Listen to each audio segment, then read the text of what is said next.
దీనికి డబ్బులు ఖర్చు పెట్టడం ప్రధానం కాదు. మోహన్ బాబు గారు చూడని డబ్బు కాదు, బోళ్ళని చూశాడు ఆయన. మోహన్ బాబు గారికి తెలియని డబ్బు కాదు బోళ్ళంతా, ఆయనకి తెలియని కీర్తి కాదు బోళ్ళంత కీర్తి ఉంది.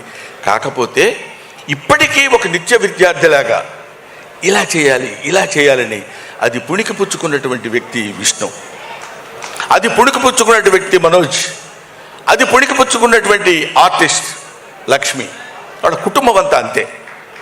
వాళ్ళు నటించడం ముఖ్యంగా ఈ సినిమాలో, కన్నప్ప సినిమాలో విష్ణుబాబు ప్రతి షాట్కి వెళ్ళి అది చూసుకుని బాగుంది, ఫైట్ ఇది బాగుంటుంది, ఇది ఇక్కడ బాగుంటుంది, ఇది ఇక్కడ బాగుంటుంది, గ్రాఫిక్స్ ఏదో మధ్యలో బాగాలేదు అది ఇది అన్నారు. కాదు, అమెరికా వెళ్ళిపోయి కూర్చుంటాను, గ్రాఫిక్స్ దాని పీక్స్ ఎంతవరకు ఉందో అంతవరకు విఎఫ్ఎక్స్ చేసి తీసుకొచ్చినటువంటి ప్రొడ్యూసర్ మోహన్ బాబుని పేరే కానీ producer come hero that is Vishnu.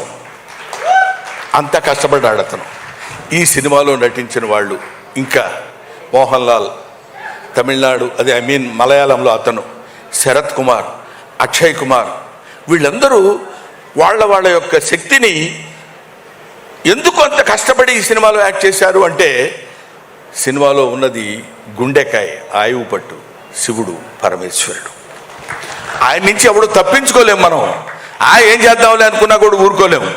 కాబట్టి అటువంటి నటీనట్లు పోతే, అన్నా నువ్వు కూడా వాళ్ళ గురించి చెప్తావు కానీ మేము కూడా యాక్ట్ చేశాం కదా అన్నా అని మన రఘు,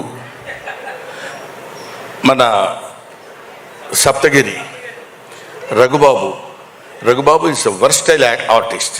మన శివబాలాజీ, ముఖేష్ ఋషి గురించి మనం చెప్పేదే ఉంది. ఈ సచే అంటే ఆయన ఒక ఇందాక అమ్మాయి చెప్పినట్టు స్క్రీన్ మీదకి వస్తే భయంకరంగా ఉంటాడు, బాబోయ్ వీడేంటి అన్నట్టు. ఆ తర్వాత అంత సాఫ్ట్ మ్యాన్, అంత ఇది అద్భుతమైనటువంటి నటీనటుల యొక్క కలయిక. ఇక్కడ ఉన్న వాళ్ళ పేర్లే మనం చెప్పుకుంటున్నాం. హీరోయిన్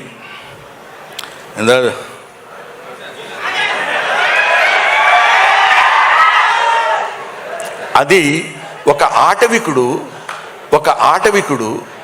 ఆటవిక కన్యని ప్రేమించినప్పుడు కలిగేటువంటి భావం, అంతేగాని దాన్ని ఏదో ఒక రొమాంటిక్గా ఉంది లేకపోతే అదే కాదు. మానవుడికి రొమాన్స్ అనేది అతి సహజమైన గుణం. ఆకలి దాహం ఎలా ఉంటుందో రొమాన్స్ కూడా అలాంటిదే. అటువంటిది ఆటవికుడైన వాడు ఎట్లా ఉంటాడు, దానికి ఆ ఆటవిక లక్షణాలతో కూడి ఒక అద్భుతమైనటువంటి తెలియకుండా దొంగ ఎదురుగా ఉన్నాడు ప్రభుదేవ. అది గీత దాటకుండా, పరిధి దాటకుండా,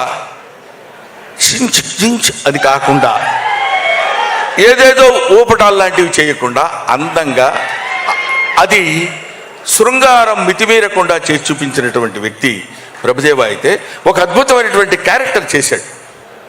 అటు ఆ తర్వాత ఏముంది, సరే చేసేద్దామని కాకుండా కొన్ని నెలలు, కొన్ని రోజులు, కొన్ని నెలలు, ఇంచుమించు 1 సంవత్సరం పాటు బాడీని ఇనప వీటితోటి కొట్టి రాళ్ళలా తేల్చి, అంటే అడవుల్లో తిరిగేవాడు బండవుడు ఎలా ఉండాలి అలాగే ఉండాలని జుట్టు పెంచి, గడ్డం పెంచి, గడ్డం 4-5 రకాలు చూసి ఎలా ఉంటే బాగుంటుంది, ఎలా ఉంటే చేస్తే బాగుంటుందని అద్భుతమైనటువంటి రూపకల్పన చేసిన వాడు విష్ణు.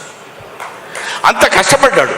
ఇదంతా మీకు నేను ఎందుకు చెప్తున్నానంటే, రిక్వెస్ట్ చేసి ఇప్పుడు ఆ శివలింగం, మామూలుగా శివలింగం అంటే మనకు అందరికీ ఒక నున్నమైనటువంటి రూపంలో ఉండేటువంటి శివలింగ స్వరూపం మనకు కనిపిస్తుంది, అది మనకు గోచరిస్తుంది ఎక్కడికి వెళ్ళినా. కానీ అడవిలో ఆ నాగసర్పంతో కూడుకున్నటువంటి శివలింగం పెట్టాలనేటువంటి ఆలోచన ఎవరికి వచ్చిందో నాకు తెలియదు, కానీ వాళ్ళకి శిరస్సు వంచి పాదాభివందన చేస్తున్నాను. ఆయన స్వయంభువుడు అంటే ఆయన కదా, నిజానికి ఒక అద్భుతమైనటువంటి శివస్వరూపం అదే కదా. అక్కడికి వెళ్ళి ముఖ్యంగా భక్తుడిగా ట్రాన్స్ఫర్మేషన్ చెందిన తర్వాత ఆ పాట మనం ఇందాక చూసాం.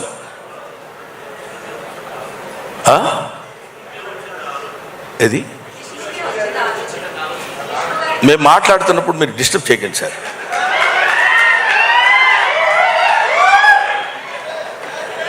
తీసుకో.